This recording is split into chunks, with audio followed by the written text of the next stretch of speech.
Hey everyone, it's Christy, and I've been thinking about something that most of us probably grew up with and never really questioned. Nursery rhymes. These are the songs and poems we sing to very young children, usually at bedtime, usually in calm, comforting voices. But have you ever actually listened to the words or read them slowly as an adult? Because when you do, a lot of them are kind of terrifying, and it makes you stop and ask, why is this a thing? Take Rockabye Baby. A baby in a treetop rocking back and forth, and when the bough breaks, the cradle falls. That's not exactly soothing imagery. Or Ring Around the Rosie, which many historians believe references disease and mass death.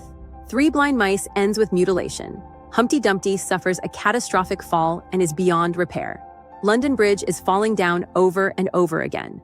These aren't gentle stories about comfort and safety. They're about collapse, loss, danger, and things going wrong. And yet, for generations, parents have sung these songs softly to their children without really thinking twice.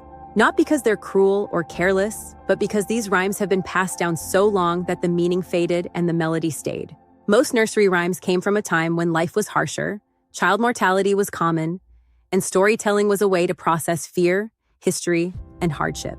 These songs weren't originally meant to be cute. They were meant to remember events, teach lessons, or make sense of a world that was often unpredictable and dangerous. Over time, the context disappeared, but the rhythm and rhyme survived. And now we're left with dark little stories wrapped in cheerful tunes, handed down like heirlooms we never opened. What's interesting is that children don't usually hear these songs the way adults do. They hear tone, repetition, and comfort. The fear is invisible to them unless we point it out.